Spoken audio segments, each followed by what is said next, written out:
নমস্কাৰ, মোৰ নাম ৰিংকু তালুকদাৰ। মই আজি ভিডিঅ'টো ৰুমৰ ভিতৰতে বনাব লগা হ'ল, কাৰণ বাহিৰত কিবা কাম চলি আছে, শব্দ হৈ আছে। মানে গুৱাহাটীত এতিয়া এনেকুৱা পৰিৱেশ হৈছে, আপুনি ভিডিঅ' এটা ভালকৈ মানে শান্তিমতে বনাবলৈ ঠাই নাই। মানে বিভিন্ন শব্দই মানে আপোনাক ডিষ্টাৰ্ব কৰি দিয়ে। তো মই আজি ক'বলৈ ওলাইছোঁ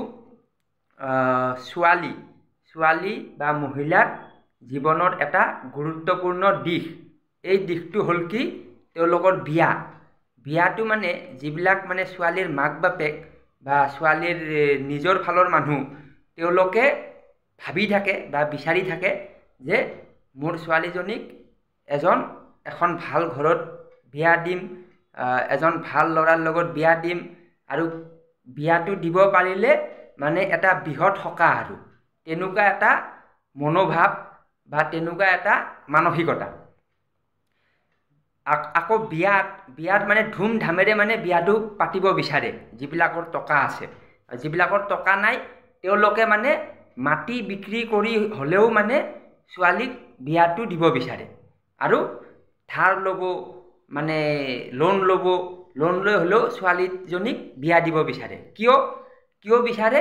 কাৰণ ছোৱালীজনীক বিয়া দিব পাৰিলেহে মানে মাক বাপেক মানে শান্তিত শুব পাৰিব, তেনেকুৱা মানে, বা ছোৱালীৰ ঘৰৰ মানুহ তেতিয়াহে মানে তেওঁলোকে সকাহ অনুভৱ কৰিব। আকৌ যেতিয়ালৈকে ছোৱালীজনীক বিয়া দিব নোৱাৰে, তেতিয়ালৈকে মানে ভিতৰি মানে ছোৱালীৰ পৰিয়ালৰ মানুহখিনি অস্বস্তি বোধ কৰি থাকে। মই বহুত মাকক দেখিছোঁ, মানে কেতিয়াবা কিছুমান ঠাইত ময়ো থাকোঁ, দোকানত থাকোঁ বা ক'ৰবাত ৰাজহুৱা স্থানত থাকোঁ, বা ক'ৰবাত মই দেখা পাওঁ, নামঘৰত হওক বা আপোনাৰ পূজা বিহু এইবিলাকত এজন ছোৱালীৰ মাকে আন এজন মানে মহিলাক কৈ থকা মই শুনা পাওঁ যে আমাৰ ছোৱালীজনীক বিয়া দিব লাগিছিল, চাবাচোন ক'ৰবাত পোৱা নেকি।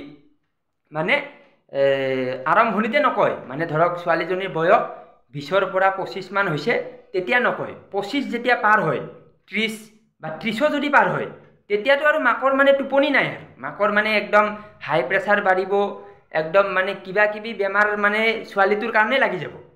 তো মানে এই যে ইমান যে ছোৱালীজনীক বিয়া দিওঁ কৰি থাকে, বিয়া দিবলৈ বিচাৰে, আকৌ মানে বহুতে ভাবে কি ছোৱালীৰ বিয়াত যিমানে বস্তু বাহানি মানে পালেং, চফা, ফাৰ্নিচাৰ, ফ্ৰিজ, সোণা গহনা, মানে এনেকুৱাবিলাক বস্তুবিলাক যিমানে বেছি দিম, যিমানে দামী দিম, ইমানেই মানে দৰা পক্ষৰ মানুহে ভাল পাব, মৰম কৰিব, তেনেকুৱা এটা ভাৱ আছে মানে ছোৱালী পক্ষৰ মানুহৰ। কিন্তু এই সকলোবোৰ মানে সত্য নহয়, মানে এইবোৰ ভুল প্ৰমাণিত হৈছে। বহুতৰ মই দেখা পাইছোঁ, মানে বহুত বস্তু দিলেও ছোৱালীক মাৰধৰ কৰে, ছোৱালীক মানসিক হাৰাশাস্তি কৰে, মানসিক অত্যাচাৰ কৰে, আৰু একো নিদিয়া ছোৱালীকো বহুত মৰম কৰে। মই দুইটা দৃশ্যই দেখা পাইছোঁ। কাৰণ দুইটা ফালে ক'ব লাগিব। এনেকুৱাও দেখিছোঁ যে বহুত দিয়াৰ পিছতো মাৰধৰ কৰে, আকৌ একো নিদিলেও মৰম কৰে। তো দুইটাই ক'ব লাগিব, কাৰণ মোৰ ভিডিঅ' যদি বহুত মানুহে, মানে যিসকল মানুহে চাই, তেওঁলোকৰ কোনোবা এনেকুৱা থাকিব পাৰে, কিয় নাই মোৰতো বিয়াততো একো দিয়া নাই, মইতো মোৰ মিছেছক মই মৰম কৰোঁ, মোৰ পত্নীক মই মৰম কৰোঁ। তো তেওঁ সেইটো ক'ব, তো তেওঁৰ পক্ষতেও ক'ব লাগিব, আৰু বহুত দিয়াকো মানে অত্যাচাৰ কৰে।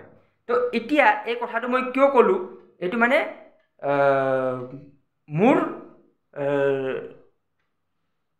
জীৱনৰ লগত জড়িত এটা বিষয়, মানে মোৰ মাৰ বিষয় হয়, এইটো ইতিহাসৰ বিষয়, মানে অতীতৰ কথা।